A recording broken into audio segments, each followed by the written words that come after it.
여러분, 내 통장 잔고나 경제적 여유가 어느 정도인지 가장 정확하게 알 수 있는 지표가 뭘까요? 뭐 복잡한 주가 지수 화면? 아니면 국가 저축률 통계?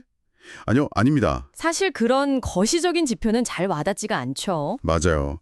정답은 바로 12월의 어느 늦은 오후에 동네 대형마트 정육 코너에서 붉은빛 감도는 그 비싼 와규팩을 들었다 놨다 하면서 고민하는 여러분의 손끝에 있습니다. 오, 아주 흥미로운 시각이네요. 실제로 한 국가의 경제 흐름이라는 게 뉴스에 나오는 거창한 숫자에서 시작되는 게 아니거든요.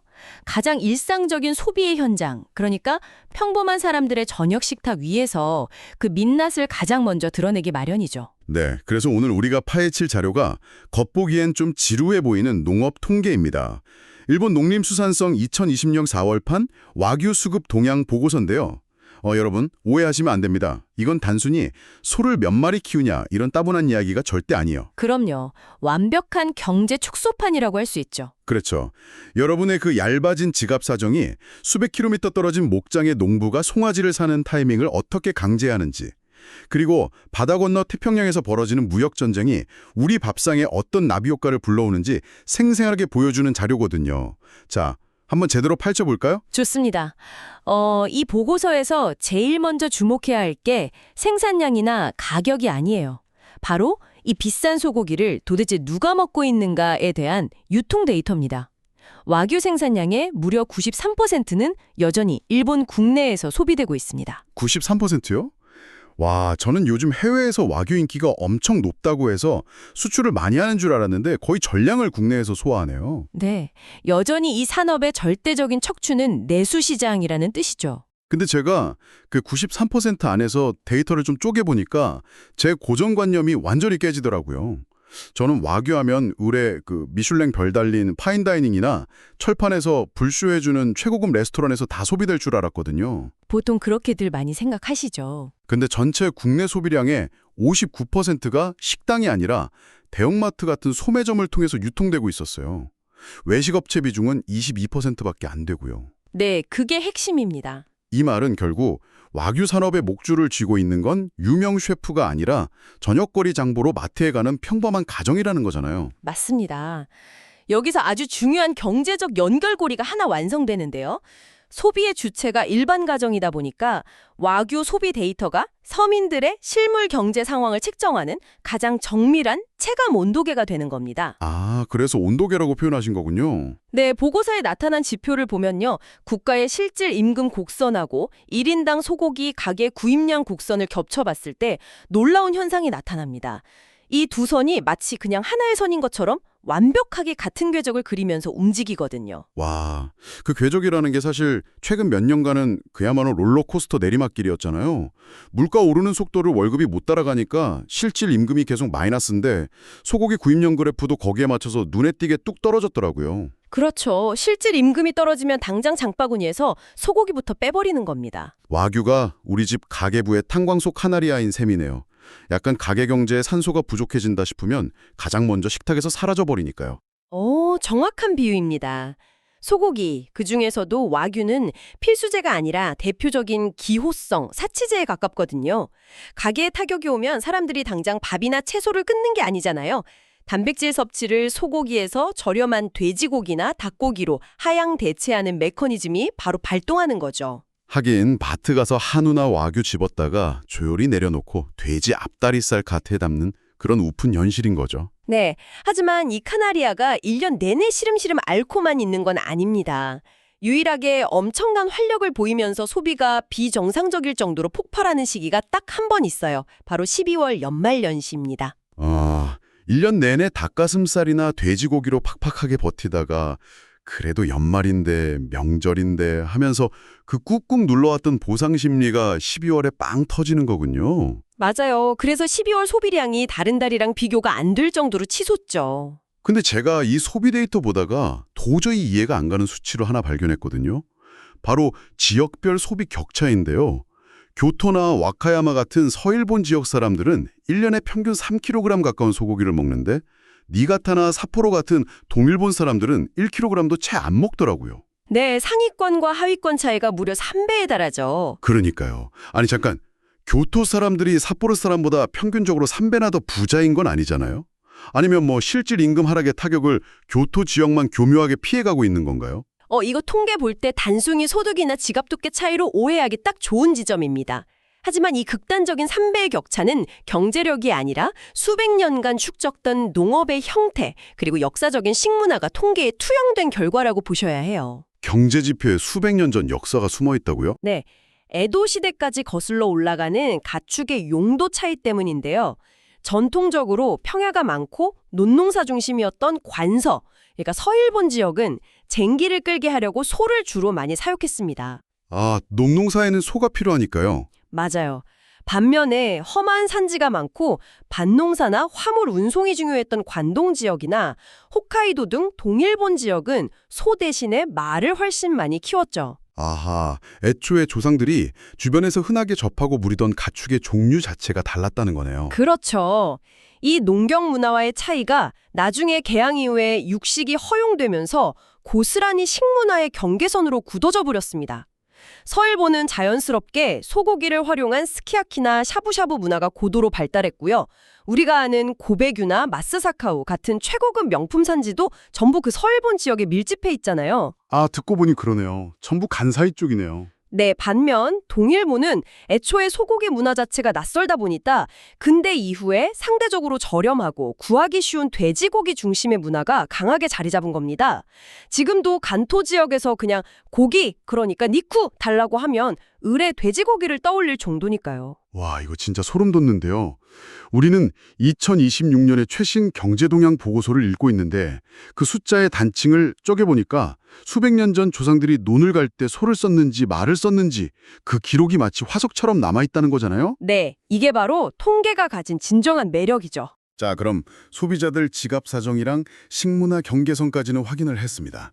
그럼 여기서 시선을 완전히 돌려서 이 고기를 직접 만들어내는 목장의 농부들 이야기를 좀 해보죠.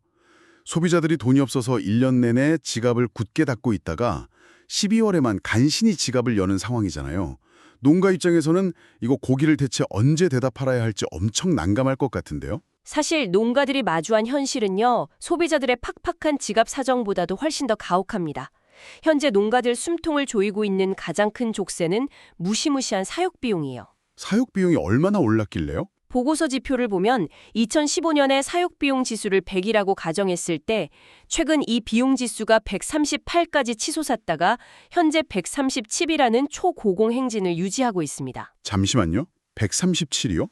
이거 상상해보자면 제가 물건 만드는 공장을 운영하는데 원자재 가격인 사료값, 공장 돌리는 전기세, 직원들 인건비가 불과 몇 년 새 40% 가까이 확 올랐다는 뜻이잖아요. 그렇죠. 거의 40%가 뛴 거죠. 근데 내 물건을 사주는 고객들은 실질 임금 떨어져서 소비를 확 줄이고 있고요. 비용은 천정부지로 솟는데 매출은 떨어지는 완전히 꽉 막힌 상황이네요. 네, 바로 그 꽉 막힌 상황 때문에 농가들이 극한의 타이밍 게임에 목숨을 걸 수밖에 없는 겁니다. 아까 소비자들이 1년에 딱 한 번, 연말 대목에만 지갑을 연다고 하셨잖아요. 네, 12월에요. 자연스럽게 도축된 고기, 즉 지육의 시장 가격도 12월에 연중 최고치를 기록합니다. 그래서 모든 농가들은 이 12월의 최고가 타이밍에 맞춰서 고기를 출하하기 위해 거꾸로 달력을 계산하기 시작하죠. 아, 소가 뭐 하루아침에 자라는 게 아니니까 12월 며칠에 도축하겠다 정해놓고 몇 년 전부터 역산을 한다는 거군요. 집중적으로 송아지를 사들여야만 2년에서 3년 뒤 연말에 최고급 고기로 키워서 시장에 낼 수 있습니다. 아, 봄에 사야 연말에 사이클이 맞는구나. 네, 이 메커니즘 때문에 매년 봄만 되면 전국의 모든 농가가 한꺼번에 송아지 경매장으로 몰려가서 수요가 폭발하고요. 자연히 송아지 가격이 연중 정점을 찍는 현상이 매년 반복됩니다. 아니 근데 듣다 보니까 이건 도무지 앞뒤가 안 맞는데요. 사료값 같은 사육 비용은 아까 137 역대급으로 비싸다면서요? 게다가 소비자들 지갑은 언제 다시 열릴지 모르는 불황이고요. 네, 상황이 아주 안 좋죠. 그런데 농가들은 단지 그 2, 3년 뒤에 12월 대목 딱 하나만 노리고 가장 경쟁이 치열한 봄철에 굳이 비싼 값을 주고 송아지를 사야 한다고요? 이건 무슨 위험천만한 파생상품 투자도 아니고 빚을 내서 미래에 베팅하는 리스크가 너무 큰 도박 아닙니까? 뭐 밖에서 보면 정말 미친 도박처럼 보이는 게 당연합니다. 여기서 정말 흥미로운 점은 농가들이 마주한 구조적 딜레마예요.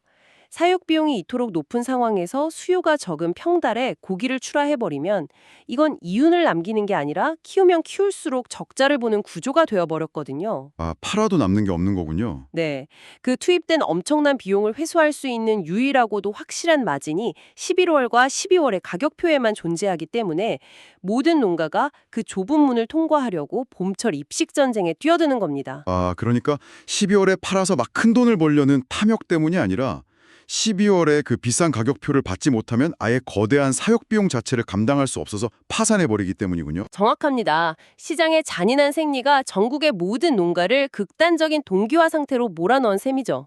진짜 숨이 턱 막힙니다. 내가 키우는 소가 먹는 사료값은 폭등하는데 정작 내 고기를 사줄 국내 소비자들은 돈이 없어서 연말만 목 빠지게 기다리고 있고. 그렇다면 일본 소고기 산업은 이 숨막히는 내수 시장 굴레에서 벗어날 비상구를 도대체 어디서 찾고 있는 겁니까? 누군가는 1년 내내 비싼 돈 주고 고기를 사 먹어줘야 이 목장들이 안 망하고 돌아할 텐데요. 다행의 돌파구가 하나 있습니다. 보고서의 세 번째 핵심인 글로벌 수출 시장입니다. 전체 생산량에서 수출이 차지하는 비중은 아직 7%에 불과하긴 해요. 하지만 진짜 핵심은 그 폭발적인 성장 속도입니다. 2025년 와규 수출량이 약 1만 2천 톤을 기록했는데 이게 전년 대비 무려 117%나 성장한 수치거든요. 117%요? 그냥 물량이 1년 만에 2배 이상 뛰었다는 거네요. 아니, 이 비싼 와규를 그렇게 싹쓸이해가는 큰손들이 대체 어딥니까? 대만, 미국, 홍콩이 상위 3대장입니다. 이 세 나라가 전체 수출의 절반 이상을 쭉쭉 흡수하고 있어요. 대만, 미국, 홍콩, 돈 많은 나라들이네요. 네, 근데 여기서 눈여겨볼 건 단순히 양이 늘어났다는 게 아닙니다. 바다를 건너가는 고기의 상태를 보셔야 해요. 흔히 수출용 육류라고 하면 긴 운송기간을 버텨야 하니까 꽁꽁 얼린 냉동육을 먼저 떠올리시잖아요. 당연하죠. 태평양을 건너서 길면 한 달씩 배를 타고 가야 할 텐데 상하면 안 되잖아요. 그런데 와규 수출 데이터를 까보면 얼리지 않은 신선한 냉장 소고기의 비율이 무려 46%에 달합니다. 게다가 부위별로 쪼개보면 등심이나 안심 같은 최고급 부위, 즉 로잉계의 비율이 43%를 차지해요. 잠깐만요. 얼리지 않은 최고급 냉장고기를 비행기나 특수 콜드체인 선박에 실어서 수출한다고요? 아니, 그 물류 비용만 해도 고기값을 뛰어넘을 정도로 어마어마할 텐데요. 엄청난 비용이 들죠. 그 운송비랑 현지의 비싼 관세까지 싹 다 얹어서 팔아도 해외에 부유한 미식가들이 기꺼이 지갑을 척척 열어준다는 뜻이군요. 맞습니다.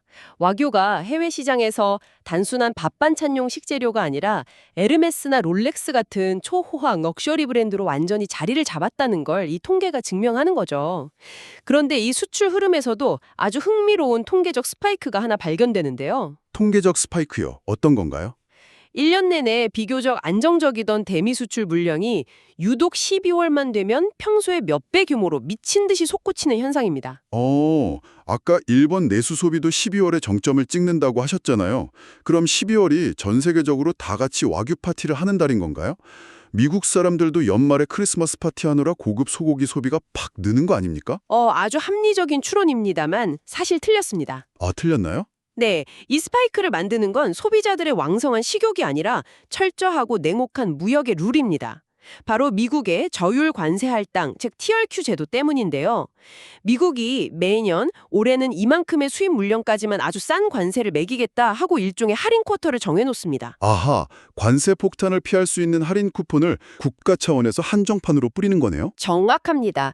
근데 중요한 건 이 제도가 철저하게 선착순으로 운영된다는 점이에요. 선착순이요? 네, 매년 1월 1일이 딱 땡 치는 순간 수입 쿼터가 열리는데 이때 먼저 도착하는 배부터 싼 관세를 적용받습니다. 그러다가 쿼터가 꽉 차버리면 그 뒤에 오는 배들은 무자비한 정상 관세를 다 물어야 해요. 헐. 그럼 무조건 1등으로 도착해야겠네요. 그렇죠. 그래서 일본의 수출 기업들은 1월 1일 자정에 맞춰서 미국 항구에 물건을 확 밀어 넣으려고 거꾸로 역산해서 12월부터 태평양을 향해 소고기를 실은 배들을 미친 듯이 밀어내기 시작하는 겁니다. 와, 이거 정말 영화의 한 장면 같네요.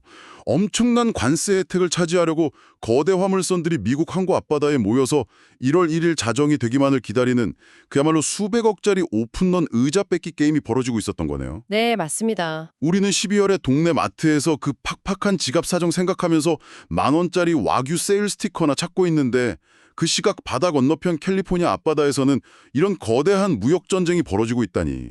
진짜 기가 막힌 대비입니다. 그게 자본주의와 글로벌 무역의 민낯을 보여주는 아주 극적인 장면인 거죠. 좋습니다. 어쨌든 수출이 117%씩 폭풍 성장하고 있고 해외에서 럭셔리 대접을 제대로 받고 있다니 그동안 꽉 막힌 사육 비용에 신음하던 와규 산업도 이제 좀 한숨 돌리는 거 아닐까요? 그렇게 낙관하기엔 너무 이릅니다. 이 보고서의 가장 마지막 장 아주 깊은 곳에 숨겨진 출생 통계 데이터를 들여다보면 완전히 다른 아주 섬뜩한 경고등이 강렬하게 깜빡이고 있거든요. 섬뜩한 경고등이요? 아니 수출이 2배로 늘고 잘 팔리는데 뭐가 문제죠? 이 상황을 더 큰 그림과 연결해 본다면 바로 와규 생산의 근간이자 뿌리가 되는 번식용 암소 두수의 변화가 핵심입니다. 2023년까지는 이 암소의 숫자가 완만하게 계속 증가하고 있었어요.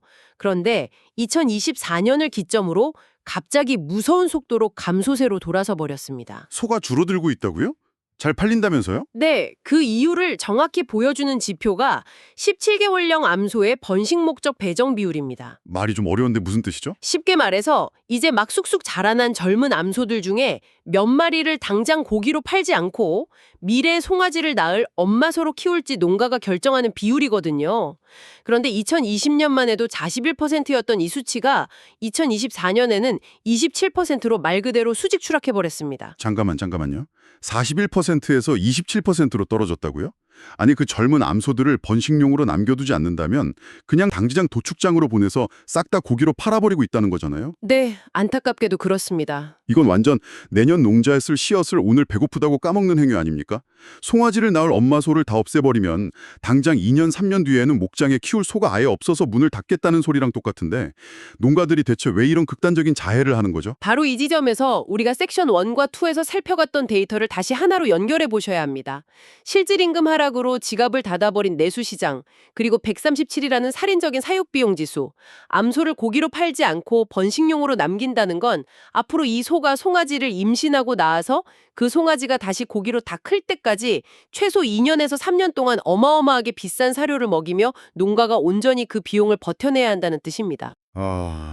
농가 입장에서는 그 2, 3년을 버틸 체력이, 그러니까 당장의 현금 흐름이 완전히 말라버린 거군요.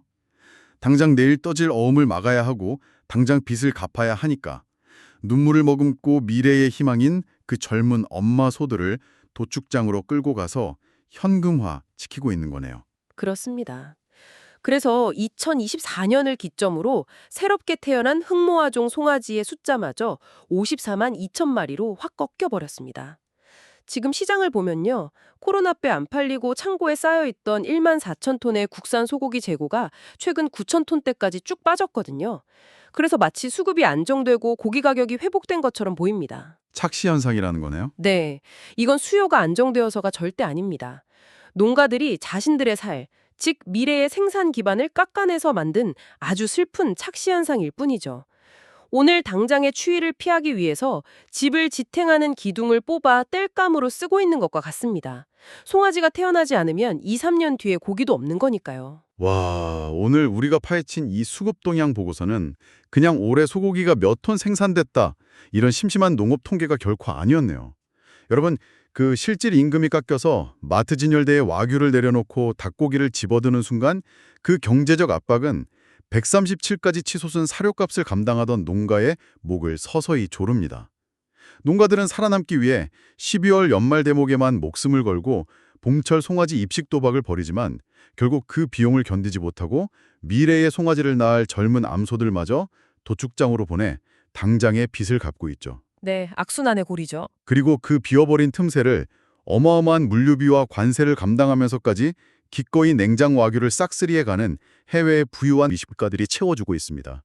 이 모든 게 너무나도 치밀하고 잔인하게 맞물려 돌아가는 거대한 사슬이었습니다. 맞습니다. 거시경제의 압박과 무역의 냉혹한 룰이 생산자의 미시적인 생존 결정과 만나서 결국 우리 식탁의 풍경을 어떻게 영구적으로 바꾸어 놓는지를 이 와규라는 단일 품목이 소름 끼치도록 투명하게 보여주고 있는 겁니다. 그렇다면 오늘 살펴본 이 서늘한 데이터의 흐름 끝에서 저는 청취자 여러분께 이런 도발적인 질문을 하나 던져보고 싶습니다.